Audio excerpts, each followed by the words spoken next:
This is a Shields of Shame exclusive.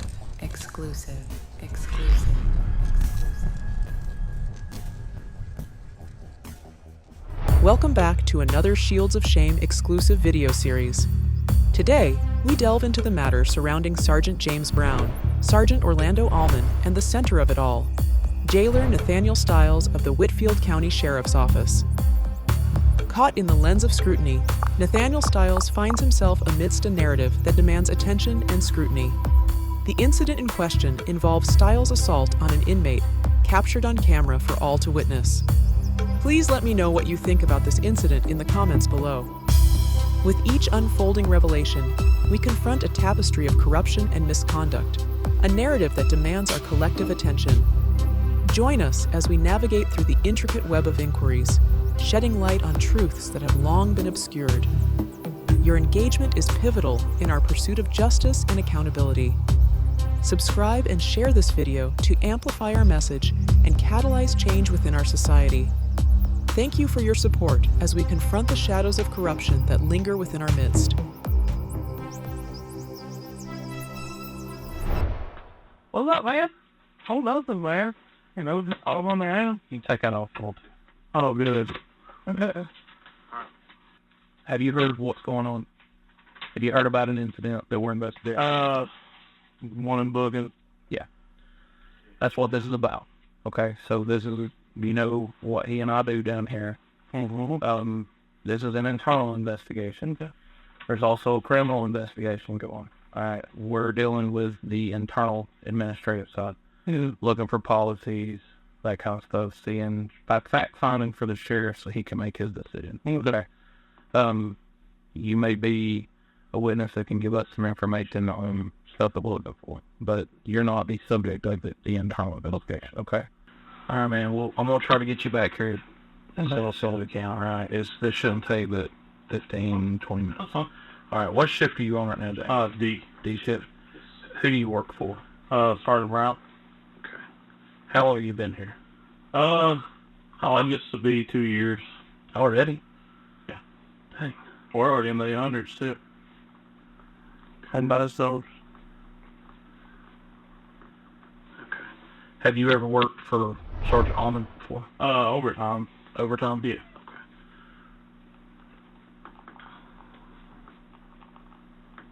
That was when he was on B shift.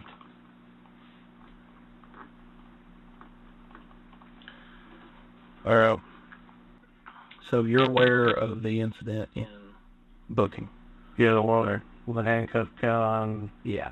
Tell me what you know about that incident. I'm not really sure what led them to me, but I've seen the video, and it was Almon and Stiles looked like they were punching him, and Sergeant Brown was holding his legs down, and to my knowledge, he was handcuffed. Okay. Where did you said you saw the video. Where did you see that video at? Housing. Housing? Yeah. In the housing office? Yes. Okay. Who showed you that video? I think Brown did, because he was like, man, he goes, I don't know about this, and he was like, what do you think? And then that's how it led up to me saying it, and I was like, yeah, that don't look good at all. Right. Was anybody else around when you guys were watching, or was it just you and him? It was just me and him. Okay. Going back to your time when you worked with Almon on B shift, I know you worked overtime for him. Yeah. Did you ever see any excessive force incidents? Yeah. Okay. Man, actually, he was a really good guy. Anything, you know, I mean, he went back there when you do a property release. Yeah. He got you back. You know, if you go back there and you got somebody with it, he's going to be one of the first ones in there to help you. Yeah. So he had you back, and that's one thing I like about him. He's a good guy. Nice. Let's see. What did Sergeant Brown tell you about the incident? Did he describe what happened to you, or was he just show you the video? He just said that he got called up to booking. I guess Dalton PD or somebody brought in somebody. Not sure if it was Dalton PD or Whitfield County or something. Somebody brought somebody in. Apparently they were being combative or something, or resisting and wouldn't listen. And then that's when they called Brown. Because they always call us to come And help out because, you know, if it's... Sometimes people come here and just took more than 3 or 4 people to get them to comply. And that's, you know, kind of, I guess that's kind of how he got drug into the situation. He got called up there from backup. Yep. No standby. Go ahead, Ike. See that? One more month. I'll grab this one. I'll forget you back. We'll be the first.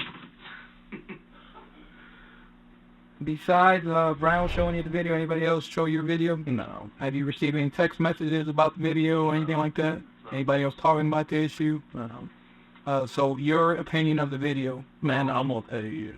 When stuff like this happens, I tend to keep, you know, they show it and I'm like, Yeah. and I'm like, I kind of don't, you know, especially with something, you know, I think, man, I'm just like, man, I don't need to know, no more than I have to know about it. I'm not getting drugged in the middle of something that I don't need to be drugged into. Don't blame it on that. So after reviewing the video with Brown, what was Brown telling you? He just, when you were watching it, he was just like, he didn't agree with it? He was like, man, that don't look good. And I was like, You've been here for a couple of years now, yeah. taking use of force. I've been in a few. Have you, no, I'm talking about the class of training. Support training, yeah. you received de-escalation training? I think I've received it 2 or 3 times. Okay. And then I think I also had it in jail school. Good. So based on your training, you watching the video, not being involved in the incident, do you feel like the strikes that were given to that inmate were justified? Maybe 2 or 3 to get him on the ground. But I think, you know, more than, you know, 2 or 3 get somebody subdued, because normally if you hit somebody right here 2 or 3 times, they're gonna fall down. So there's a portion of the video where he's, and what's in question is when he's on the ground, right? Yeah. And you see several punches. That's what we're talking about. Yeah. I was always told to on the ground, stop. Okay. Did you know he had handcuffs on too, right? Yeah. Handcuffs behind his back. You could tell he had handcuffs from the video. You could see it. And then Brown had also explained to me kind of what happened. And he's like, you tell me what you think, you know, if you think this is bad. So Your take on it is? It didn't look good at all. I know, I wouldn't have done it. Okay. I mean, I don't like to go hands on. I'd rather try to talk somebody down, but there's just times you can't. Yeah. And we know that. I mean, we know who we deal with here. Yeah. We know who comes to jail. Sometimes people like to scrap, people like to fight. Mm-hmm. I'm not one of those guys. I just don't enjoy it. But I'd rather try to talk them down than have to go and write a report. have you witnessed any type of excessive force incidents at all during your time here? I know it's 2 years. That's a lot to think about but No. You've been here for a couple of years now, Yeah. taking use of force? I've been in a few. I've not really seen anything excessive. I know we kind of go over policies and things of that.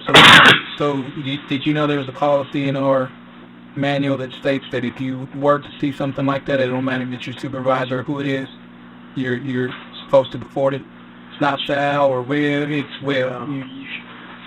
Man, as bad as the video looked, I had a feeling it was already going to go around to supervision. Yes. That's kind of where I was. Did Sergeant Brown tell you he was reporting it? No. Okay.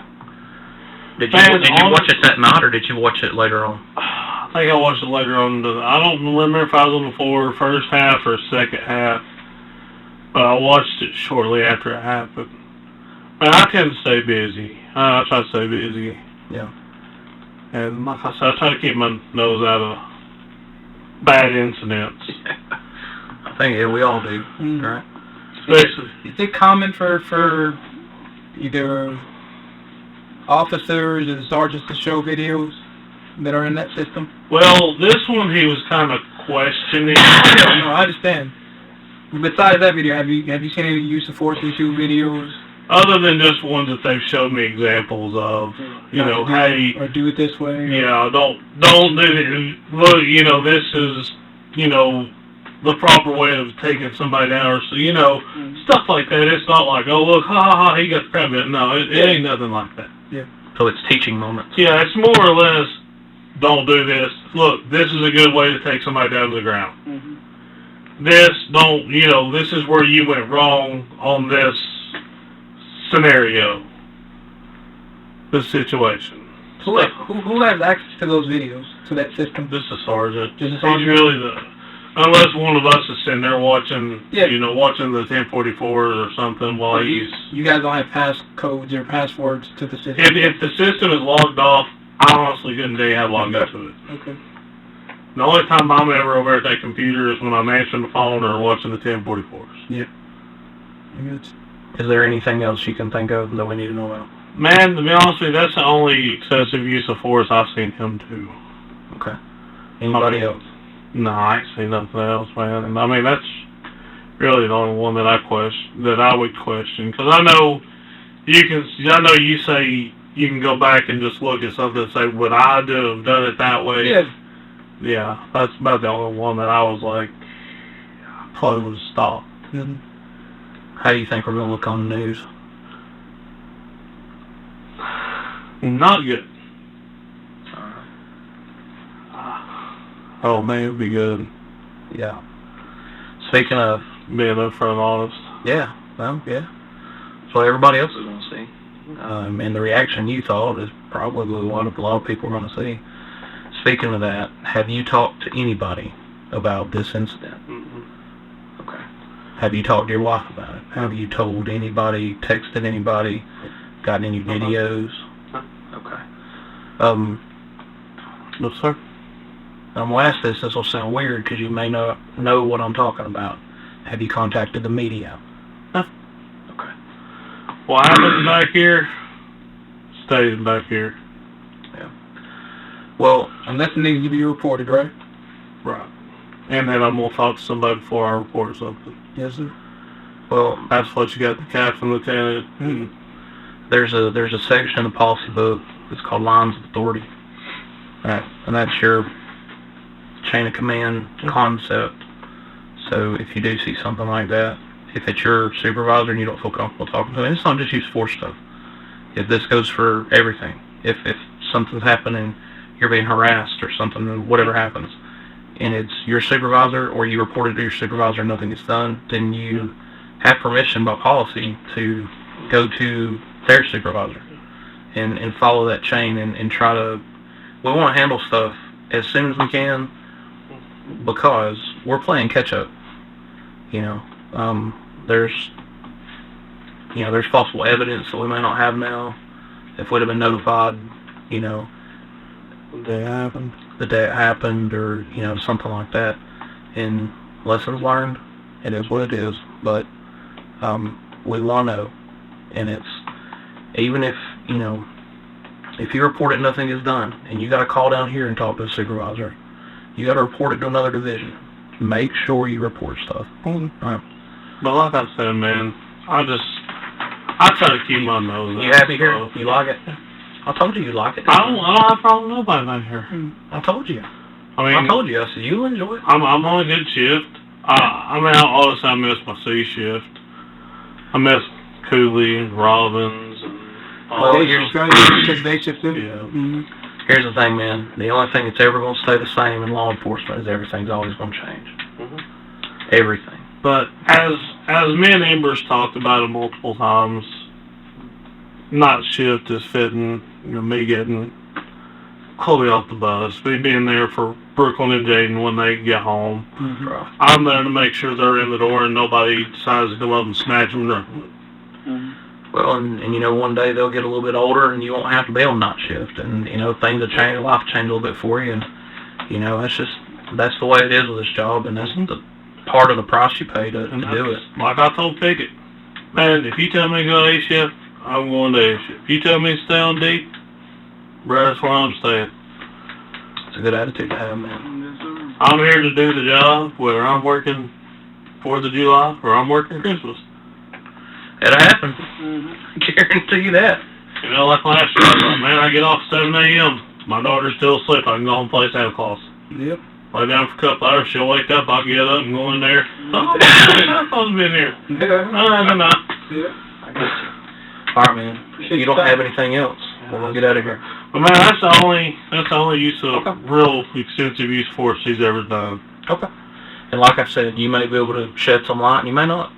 But we're talking to everybody on your shift. It ain't just you. Anything we discuss in here, we just keep it between us. We're still actively investigating. I'm sure we'll get around to talking to everybody. I just don't want everybody to kind of talking. When everything blows over, you'll kind of hear bits and pieces, and that's because we don't keep people from not talking forever. But at least while this investigation is going, we don't want people's recollections of events getting screwed up, which is why we do what we do. All right. Any statements or any questions I ask and your cooperation is considered voluntary. Would you be able to talk to me? I want to follow up with you on some new information that I obtained. Be honest with me. Yes, sir. Yes, sir. Yes, sir. Yes, sir. No lies. Yes, sir. Not trying to protect anybody. Yes, sir. Female working booking at the time. Redmond? Yes. What comments is she making to him? I honestly don't remember. So she wouldn't have been part of the conversation? I don't think so.